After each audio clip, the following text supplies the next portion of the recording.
لله الحنان المنان والكرم والامتنان رازق أهل الخير والطغيان باسط الأرض بالأركان نحمده بالقلب واللسان نشكره في كل حال وزمان قال الله تبارك وتعالى في القرآن أعوذ بالله من الشيطان الرجيم بسم الله الرحمن الرحيم ولا تهنوا ولا تحزنوا وأنتم الأعلون إن كنتم مؤمنين وقال في موضع آخر كنتم خير أمة أخرجت للناس تأمرون بالمعروف وتنهون عن المنكر قال النبي صلى الله عليه وسلم طلب العلم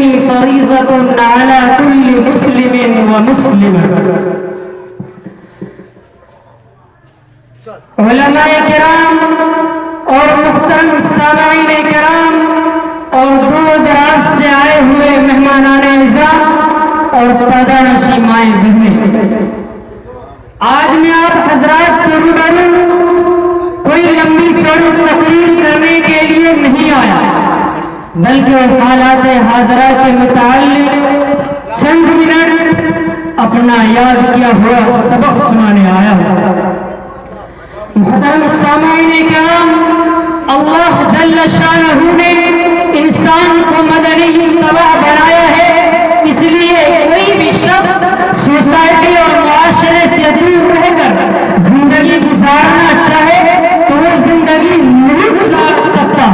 جب معاشرے کے اندر فساد اور بگاڑ پیدا ہو جاتا ہے تو لوگوں کی زندگی عجیب اور قید خانہ بن کر رہ جاتی ہے۔ جب معاشرے کے اندر غارتگری کا بازار گرم ہو جاتا ہے تو لوگوں کی نیندیں حرام ہو جاتی ہے، لوگوں کے مال و دولت محفوظ نہیں رہ پاتے ہیں۔ میرے دوست، آج میں خاص طور سے اپنے نوجوان بھائیوں سے مخاطب ہوں، ان سے میں یہ پوچھنا چاہتا ہوں کہ میرے نوجوان بھائیوں، ذرا اپنی حیثیت کو پہچانو، اپنی جوانی کو کام میں لاؤ کہ تمہارے بارے میں اللہ نے اپنے پیارے کلام کے اندر ارشاد فرمایا کہ وَأَنْتُمُ الْأَعْلَوْنَ إِن كُنتُم مُؤْمِنِينَ، کہ ساری کائنات پر تمہاری حکومت ہوگی، ساری دنیا پر تم بادشاہت کرو گے، ساری دنیا پر تمہارا راج ہوگا، ساری دنیا کی سلطنت کا بادشاہ تمہارے ہاتھ میں ہوگا، لیکن اللہ نے ایک شرط لگا دیا إِن كُنتُم مُؤْمِنِينَ، بشرطے کہ تم مومن کامل بن جاؤ۔ میرے دوستو، اللہ نے ہی تک بس نہیں کیا بلکہ دوسرا خطاب یہ کیا كُنتُم خَيْرَ أُمَّةٍ أُخْرِجَتْ لِلنَّاسِ، کہ لوگوں تم بہترین امت بنا کر پیدا کیے گئے ہو، تم مامورات پر عمل کرنے والے ہو، منہیات سے روکنے والے ہو۔ مسلمانوں، ذرا سوچو تو صحیح کہ یہ وہ لقب ہے، یہ وہ آئیڈیل ہے کہ اللہ رب العزت نے کم و بیش 1,00,000 انبیاء کرام کو بھیجا، لیکن کسی بھی نبی کی امت کو یہ لقب نہیں دیا۔ حضرت عیسیٰ علیہ السلام کو بھیجا لیکن ان کی امت کو یہ لقب نہیں دیا۔ حضرت موسیٰ علیہ السلام کو بھیجا، فرعون جیسے ظالم و جابر بادشاہ کا مقابلہ کیا، لیکن ان کی امت کو بھی یہ لقب نہیں ملا۔ حضرت عیسیٰ علیہ السلام آئے، حضرت موسیٰ آئے، حضرت ابراہیم آئے، اللہ نے ان سے 4 بڑے بڑے امتحان لیے، لیکن ان کی امت کو بھی یہ لقب نہیں ملا۔ اگر یہ لقب ملتا ہے، اگر یہ خطاب کسی کو ملتا ہے تو ہمارے اور آپ کے آقا شہنشاہ مدینہ تاجدار بطحہ محمد رسول اللہ صلی اللہ علیہ وسلم کی امت کو ملتا ہے، یعنی ہمیں اور آپ کو ملتا ہے۔ محترم سامعین کرام، ذرا سوچنے کا مقام ہے کہ مسلمانوں کدھر چلے جا رہے ہو؟ تمہیں رب کو اپنے کلام کے اندر بہترین امت ہونے کا خطاب دے رہا ہے۔ تم اپنی شریعت کا جنازہ خود نکال رہے ہو، تم نے تو نبی کا چہرہ بھی پسند نہیں ہے، تم نے تو نبی کا لباس نہیں ڈالا۔ میرے آقا نے تو سر پر ٹوپی بھی لگائی تھی، میرے آقا نے تو سر پر امامہ بھی باندھا تھا، میرے آقا نے تو چہرے پر داڑھی بھی رکھی تھی، لیکن اور ظالموں، تم نے نبی کا لباس بدل ڈالا، تم نے نبی کا چہرہ بدل ڈالا۔ انگریز بھیڑیوں، یہودی لوگ جب تمہارے سامنے آیا تم نے ان کا شعر اختیار کر لیا۔ انگریز بھیڑیوں، جو اپنے چہرے پر اسطورہ لگاتا ہے، تم نے بھی اپنے چہرے پر چلا دیا. او لوگوں، او ظالموں، کیا تمہیں نبی کا فرمان یاد نہیں آیا؟ من تشبہ بقوم فہو منہم. جو شخص کسی قوم کی مشابہت اختیار کرے گا وہ اسی قوم کے ساتھ اٹھایا جائے گا. جو اللہ کی نافرمانی کرے گا وہ شداد، حامان، فرعون، نمرود، قارون، ابو جہل کے ساتھ اٹھایا جائے گا. جو اپنے چہرے پر اسطورہ لگائے گا وہ انگریز بھیڑیے کے ساتھ اٹھایا جائے گا.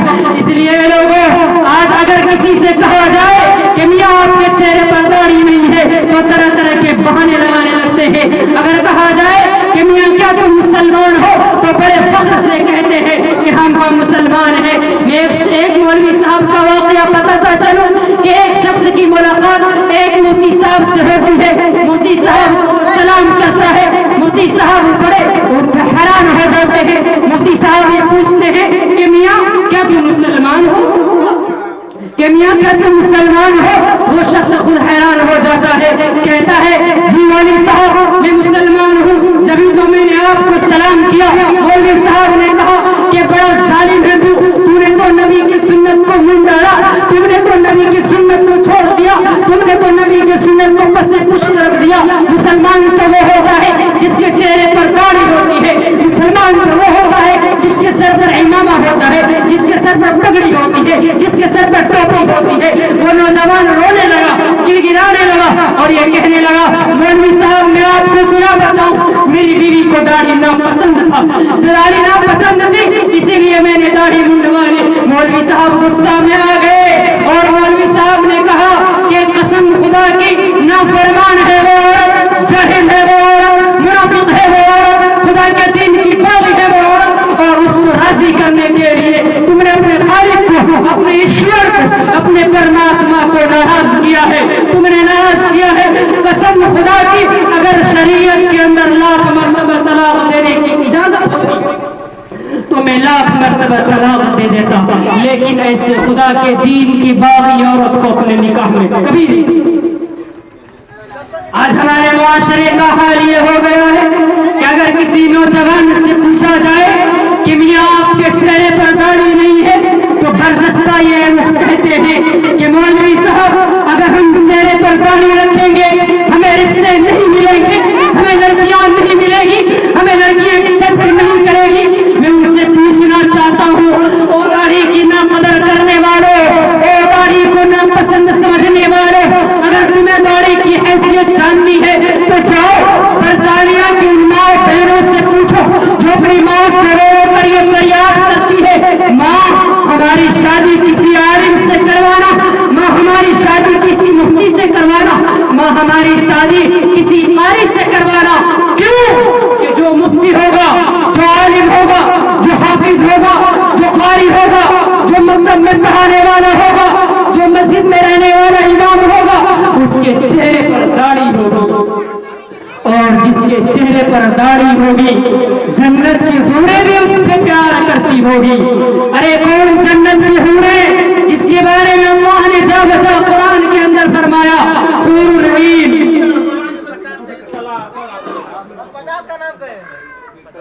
میں نہیں چند باتوں پر باتیں ختم کرتا ہوں.